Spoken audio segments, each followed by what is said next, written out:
मित्रों नमस्कार। और लीजिए आज फिर कुछ नया सिखाने के लिए आपके सामने उपस्थित हूँ। और आज हम सीखेंगे वी लुकअप के साथ मैच फंक्शन का प्रयोग। वी लुकअप के साथ मैच फंक्शन का प्रयोग करने से आपके बहुत सारे काम बहुत ही आसानी से हो जाते हैं। वी लुकअप और एच लुकअप का प्रयोग तो आप पहले भी कर चुके हैं। इसके बहुत सारे वीडियोज़ मैंने बनाए हैं, आप चाहें तो वीडियोज़ वाले सेक्शन में जाकर देख सकते हैं। आज मैं वी लुकअप के साथ मैच फंक्शन का प्रयोग बता रहा हूँ। तो डेटा आपने जो बना कर रखा है उसको एक नए शीट में आपको इस तरीके से अरेंज कर लेना है। उसके बाद यहाँ पर हमको लिखना है ट्रेन का नंबर, जो हमने यहाँ पर लिखा हुआ है। सेम ट्रेन नंबर आप यहाँ पर लिख देते हैं। वी लुकअप का हम जब प्रयोग करते हैं तो यहाँ पर लिखते हैं इक्वल टू VL। जैसे आप टैब दबाते हो तो वी लुकअप यहाँ पर लिख कर आता है, साथ में ब्रैकेट ओपन रहता है। तो सबसे पहले आपको ट्रेन नंबर को सेलेक्ट करना है, कॉमा लगाना है, फिर शीट 1 में जाकर आपको पूरा डेटा सेलेक्ट करना है। डेटा सेलेक्ट करने के बाद आप यहाँ पर कॉमा को प्रेस करोगे और 2 को प्रेस करने के बाद 1 को प्रेस करोगे। यहाँ पर 2 का मतलब होता है फ्रॉम, मतलब सेकंड कॉलम। और लास्ट में आपको लिखना है 0, 1 नहीं लिखना है, 0 लिखना है। दोबारा से देखिए, इक्वल टू VL लिखना है, टैब दबाना है, ट्रेन नंबर को सेलेक्ट करना है, कॉमा लगाने के बाद शीट 1 में जाकर पूरा डेटा सेलेक्ट करना है। कॉमा लगाकर यहाँ पर लिखना है 2 मतलब सेकंड कॉलम, और लास्ट में 0 कंपलसरी है। तो यहाँ पर जैसे आप ये लिख कर एंटर करोगे तो आप देखोगे कि यहाँ पर ये बिलासपुर लिख के आ रहा है, मतलब कहाँ से ट्रेन छूट रही है। इस कोड को मैंने कॉपी करके बाकी 3 सेल में इसको पेस्ट कर दिया है। अब 2 की जगह 3 और थर्ड कॉलम की जगह 4 और फोर्थ कॉलम की जगह मैंने यहाँ पर 5 लिख दिया है। तो सारा डेटा मैं यहाँ पर देख पाता हूँ। ये होता है वी लुकअप कमांड से। पर यहाँ पर हम एक ऑप्शन बॉक्स बनाना चाहते हैं। ऑप्शन बॉक्स में हम जो सा कॉलम सेलेक्ट करेंगे वही हमको दिखाएगा, हम ऐसा चाहते हैं। तो यहाँ पर हम डाटा वाले मेनू में जाकर एक डाटा वैलिडेशन बनाना चाहते हैं और यहाँ पर हम अलाउ कर रहे हैं लिस्ट को, और सोर्स में लिख देते हैं वो सारे कॉलम जो हमने पिछले बारे मतलब शीट 1 में जो हमने डेटा बनाया है उसके सारे कॉलम्स के नाम लिखते हैं। From, comma, to, comma, time, comma, fare. तो जैसे आप ये सारा कुछ यहाँ पर लिखोगे और ओके करोगे तो यहाँ पर एक लिस्ट तैयार हो जाएगी, और इस लिस्ट के बाहर का कोई आइटम आप सेलेक्ट अब नहीं कर पाएंगे। मतलब जो लिस्ट में आपने लिखा हुआ है वही इसमें आप लिख पाएंगे इस तरह से, जैसे हमने 2 को क्लिक किया या फ्रॉम को क्लिक किया या टाइम को क्लिक किया, इस तरीके से। ठीक है। यहाँ पर हम एक नया कमांड यूज़ करने वाले हैं जिसका नाम है मैच। और मैच का यूज़ करने के लिए हमको ऊपर वाले इस पूरे रो को यूज़ करना पड़ेगा। तो हमको उसका रो या कॉलम नंबर दिख जाता है। ये होता है मैच फंक्शन से। मैच फंक्शन का यूज़ करने के लिए आपको लिखना पड़ता है equal to match, bracket open. Lookup value में हम यहाँ पर लेंगे कोई भी एक नाम, ठीक है, जो उस कॉलम में प्रेजेंट हो, उस कॉलम में उपस्थित हो। तो हम यहाँ पर फ्रॉम को क्लिक किए हैं, कॉमा।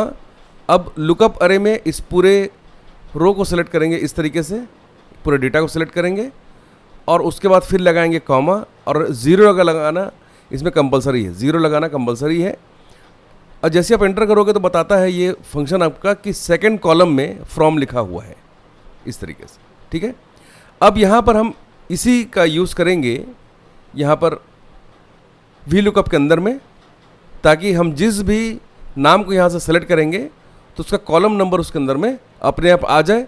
और फेयर को सेलेक्ट करने से फेयर दिखाई दे, 2 को सेलेक्ट करने से 2 दिखाई दे, टाइम को सेलेक्ट करने से टाइम दिखाई दे, किसका, जिसका ट्रेन नंबर हमने सेलेक्ट करा हुआ है उसका।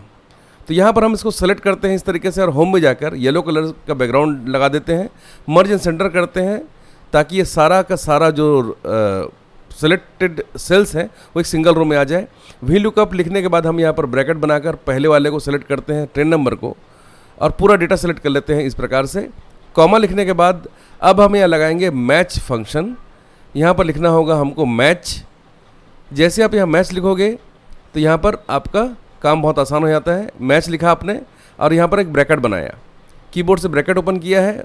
ब्रैकेट ओपन करने के बाद शीट 2 में जाकर फेयर को क्लिक करना है। फेयर को क्लिक करने के बाद फिर आपको लगाना है यहाँ पर कॉमा और 0 लिखना है।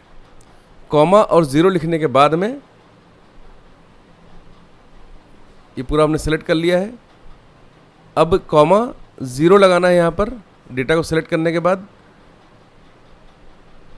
उसके बाद यहाँ पर हमको लास्ट में फिर एक कॉमा 0 लिखना है इस तरीके से और एंटर कर देना है, जिससे इसका फेयर यहाँ पर दिखाई दे रहा है। ठीक है, थोड़ा बड़ा कर लेते हैं, इसको सेंटर में ले आते हैं। अब जैसे इसको आप 2 को सेलेक्ट करोगे तो देखो दिखाई देना चाहिए, लेकिन ये दिखाई नहीं दे रहा है। अगर दिखाई नहीं दे रहा मतलब आपने कहीं ना कहीं गलती करी है, उस गलती को सुधारना होगा। चलिए इस कोड को क्यों ना दोबारा लिखते हैं। VL लिखा, टैब दबाया, ट्रेन नंबर सेलेक्ट किया, ध्यान से देखिएगा। ट्रेन नंबर सेलेक्ट करने के बाद कॉमा लगाना है, शीट 1 में जाके पूरा डेटा सेलेक्ट करना है, कॉमा लगाकर अब यहाँ पर लिखना है मैच। मैच लिखने के बाद ब्रैकेट ओपन करना है, और ब्रैकेट ओपन करने के बाद हमने जो ऑप्शन वहाँ पर लिखा हुआ है उसको क्लिक करना है। ऑप्शन वाले सेल को क्लिक करने के बाद कॉमा लगाना है, शीट 1 में आकर ऊपर के train number, from, to, time, fare सभी को सेलेक्ट कर लेना है, कॉमा 0 करके ब्रैकेट क्लोज करना है, फिर से कॉमा 0 लगाकर ब्रैकेट क्लोज करना है, और यहाँ पर ये दिखाई देना चाहिए, मतलब यहाँ पर आना चाहिए। नहीं आ रहा है तो चलिए दोबारा हम इसको रीनेम कर लेते हैं। फ्रॉम को फ्रॉम लिखा है, टू को टू लिखा है, टाइम को टाइम लिखा है, और फेयर को फेयर लिखा है। ठीक है, अब देखिए कुछ लिखावट में गलती रही होगी, अब सही दिखाई दे रहा है। अब जैसे आप यहाँ पर से 2 सेलेक्ट करोगे तो 2 दिखा रहा है रायपुर, टाइमिंग दिखाई दे रहा है यहाँ पर। टाइमिंग का भी कुछ आप फॉर्मेट गलत है, इसको सही कर लेते हैं। 9 AM, 10 AM और 11 AM, इस तरीके से हम इसका नामकरण दोबारा से कर देते हैं ताकि वहाँ पर भी सही फॉर्मेट में दिखाई दे। इस तरीके से हमने यहाँ पर लिख दिया है। लिखने के बाद हम इसी की सीरीज़ बना देते हैं नीचे तक का। लीजिए अब गलती नहीं होगी, देखिए यहाँ पर 9 AM दिखाई दे रहा है, फेयर में फेयर दिखाई दे रहा है। इस तरीके से आप किसी भी ट्रेन नंबर का आप यहाँ पर नंबर लिखिए, उसका पूरा डिटेल यहाँ पर दिखाई देगा आपको, चाहे वो फेयर हो, फ्रॉम हो, टू हो या टाइमिंग हो उसकी। अब सारा कुछ यहाँ पर आप बड़े आराम से चेक कर सकते हैं। इस तरीके से ये कमांड बहुत ही यूज़फुल है, पर बात वही कि बार बार जब इसको आप करके देखेंगे तभी आपसे ये बनेगा। तो मेरा आपसे निवेदन है, इसको आप 1 से अधिक बार बना के देखें, कुछ असाइनमेंट्स ज़रूर इसको बना के देखें। धन्यवाद।